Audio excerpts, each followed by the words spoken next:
Aside from having players run a lap with no balls and instructing them to keep 2 hands on their stick, which helps them identify which hand they shoot, and also what hand to do subsequent drills with, defense drill number 1 is the first drill we start with when introducing new players to the game of lacrosse.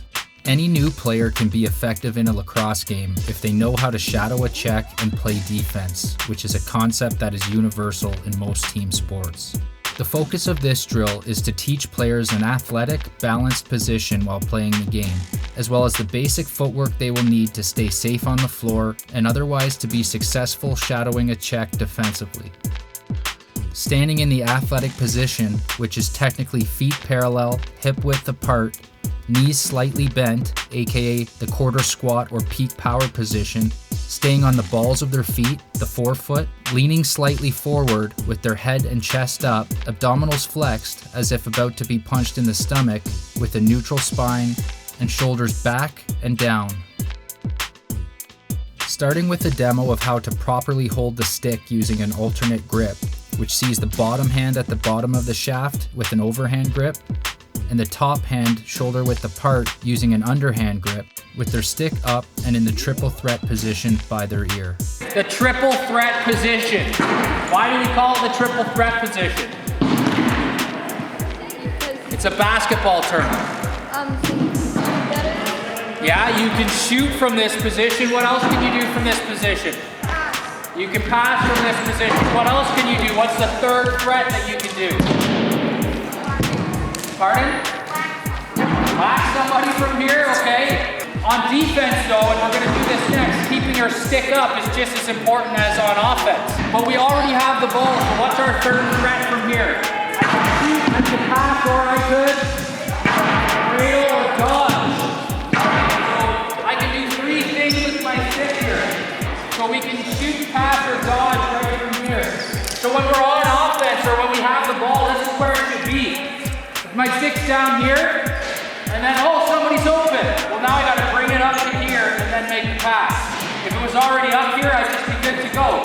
The best offensive players, they run around like this, stick's ready, oh, someone's open. Variation 1 of this drill sees players stand in what they believe to be the athletic position, and coaches walking around and seeing if they can push them off balance using a reasonable amount of strength, which is variation 1A. Players then try to push each other off balance, one at a time, first with no sticks, which is variation 1B, and then with sticks, using a push check in variation 1C.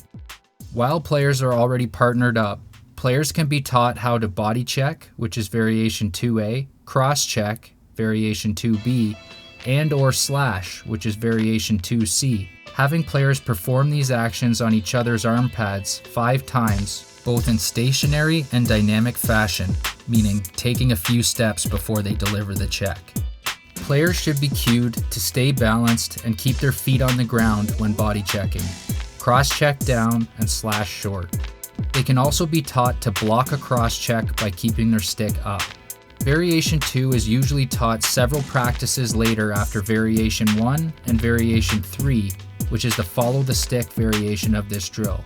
In Variation 3, have players stand with nobody else within an arm's length, without balls, in 2 different groups in opposite ends of the floor, with their sticks and heads up, and coaches instructing them to follow their stick either forward, backward, side shuffling, which can be half steps or long steps, the down and roll stick tap with players getting up as quickly as possible, and lastly, players doing stutter steps on the coach's whistle, 2 whistles signaling the end of the drill.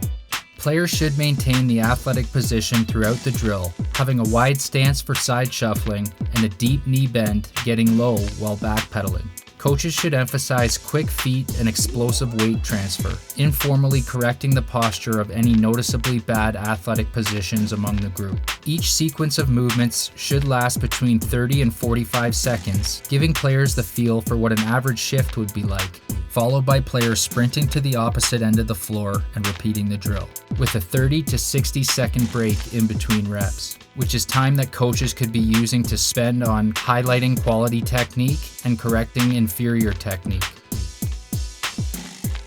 Lastly, in Variation 4A, Coaches can roll loose balls to random players while they're executing the footwork patterns in variation number 3, while variation 4B sees players cradling a ball and performing these actions, and in 4C, keeping their stick up in the triple threat position while executing the same maneuvers.